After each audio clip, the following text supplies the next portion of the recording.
जितने भी छात्र हैं जो 10वीं और 12वीं में 90% से ज़्यादा अंक लेके आते हैं, उनके लिए हम लोग फ्री ऑफ कॉस्ट कोर्सेज उनको दे रहे हैं। भाई उसने अच्छी की है, मार्क्स भी उसके बहुत अच्छे हैं और प्लेसमेंट को लेकर के मुझे नहीं पता क्योंकि मैंने उस तरह का कभी कुछ किया नहीं। तो वहाँ पे बच्चों का कहना होता है कि वो गड़बड़ा गया, सारी चीज़ें ठीक थी, उसके रिजल्ट भी बहुत अच्छे थे, लेकिन जब प्लेसमेंट की बारी आई तो वहाँ पे वो गड़बड़ा गया। क्या परेशानी हो जा रही है? बी वॉक से लेके लॉ से लेके टूरिज्म एंड हॉस्पिटैलिटी सब तरीके के कोर्सेज अवेलेबल हैं जो भी यूनिवर्सिटी में आप सोच सकते हैं। शिक्षा को लेकर के देखिए, मैंने पहले भी कहा, और स्वास्थ्य, ये दो ऐसे विषय हैं जिस पर जितनी भी चर्चा करें वो कम है। और बेहतरी की उम्मीद तो हम करते हैं, इंसान है, हर रोज नए आयाम लिखेंगे, क्योंकि आप बड़ा काम कर रही हैं और यूनिवर्सिटी की जिम्मेदारी भी बड़ी होती है। बिहार के परिप्रेक्ष्य में बिहार के युवाओं को लेकर के आपका क्या नजरिया है, मैं पहले वो जानना चाहूंगा। बहुत बहुत धन्यवाद अमित जी, एंड स्वराज पोस्ट का भी बहुत बहुत धन्यवाद इस मंत्र पे हमें आमंत्रण करने के लिए। यूनिवर्सिटी का सपना मिस्टर नितेश कुमार ने देखा था। बिहार से ही ताल्लुक रखते हैं वो, born and bought up in Bihar, and initially उन्होंने अपने आईटीआई एंड पॉलिटेक्निक खोले और अभी रिसेंटली उन्होंने ये यूनिवर्सिटी खोली। सपना वही है, स्किल डेवलपमेंट, सारे छात्रों को शिक्षा मिलनी चाहिए, जो अफोर्ड कर सकते हैं उन्हें भी और जो नहीं अफोर्ड कर सकते हैं उन्हें भी। तो यही सपना पूरा करने के लिए उन्होंने ये स्किल यूनिवर्सिटी का ओपनिंग किया। एंड यहाँ पे हम लोगों का बी वॉक से लेके लॉ से लेके टूरिज्म एंड हॉस्पिटैलिटी सब तरीके के कोर्सेज अवेलेबल हैं जो भी यूनिवर्सिटी में आप सोच सकते हैं। और ये सारे कोर्सेज के अलावा जो बी वॉक के प्रोग्राम है वो इंडस्ट्री लेड हम चला रहे हैं, जहाँ पे छात्र जो अफोर्ड नहीं कर सकता वो इंडस्ट्री में रहकर काम करता रहेगा और बी वॉक की फीस देगा और हम ऑनलाइन उनको स्टडीज कराएंगे।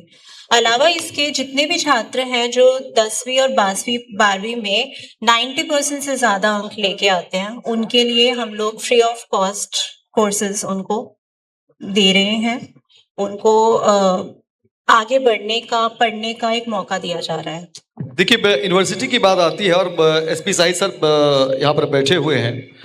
सेशन को लेकर के धड़कनें बढ़ जाती हैं, जो युवा होंगे मुझे लगता है।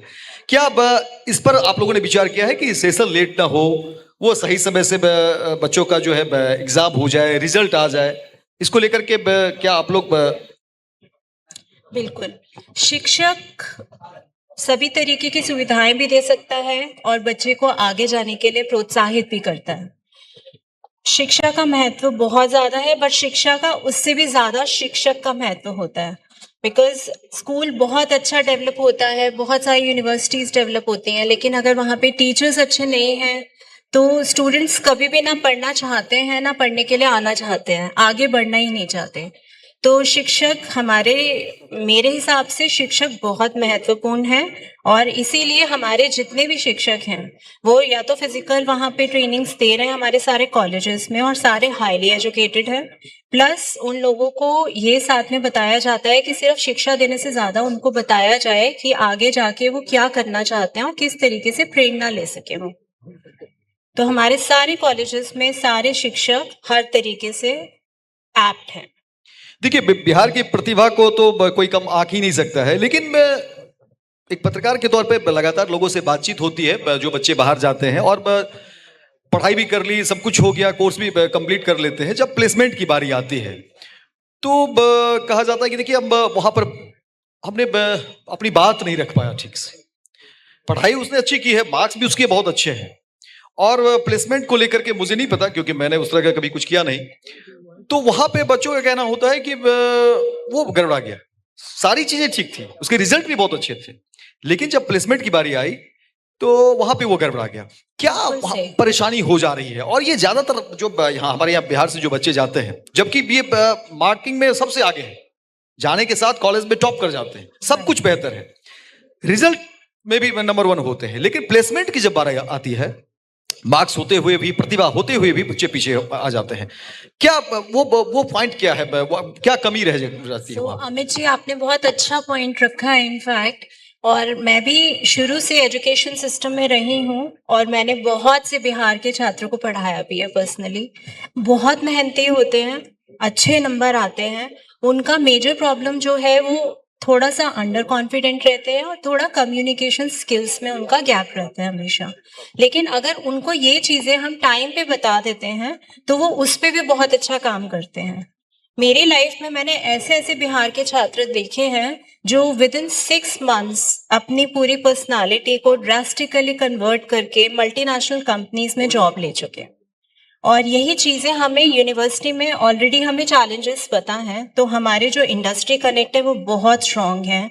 अलावा इस पर आप लोग काम कर रहे हैं। राइट। और दूसरा, हमारे जितने भी लैब्स हैं वो एआई इनेबल्ड लैब्स हैं। आईबीएम के साथ कोलैबोरेशन के साथ हम काम कर रहे हैं। उसके अलावा हम कुछ फाउंडेशन के साथ एम्प्लॉयबिलिटी स्किल्स की ट्रेनिंग डे 1 से बच्चों को दे रहे हैं, जो कि बहुत जरूरी है। बिकॉज मार्क्स के बेसिस पे जॉब कभी भी नहीं लगती।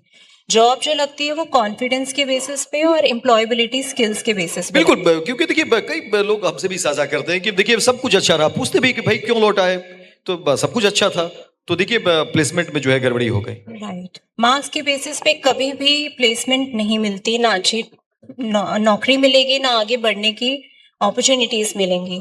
तो लगातार लड़कों को अपने ऊपर काम करना पड़ता है, अपनी पर्सनालिटी पे, अपनी कम्युनिकेशन पे, अपने गैप्स फाइंड करके उस पे रिकवर करना पड़ता है। और ये चीज सिर्फ प्लेसमेंट लेने के लिए नहीं, इवन जब आप नौकरी भी कर रहे हैं तो आपको लगातार अपने ऊपर काम करना पड़ता है अगर आगे बढ़ना है तो। बिल्कुल, बहुत बहुत धन्यवाद मैम, आपने यूनिवर्सिटी और छात्र जीवन से जुड़ी हुई तमाम बिंदुओं पर साझा किया और उम्मीद करते हैं कि इसी तरह से आप छात्रों को मार्गदर्शन करते रहेंगे, आगे बढ़ाते रहेंगे। बहुत बहुत धन्यवाद मैम, बहुत बहुत धन्यवाद। Thank you.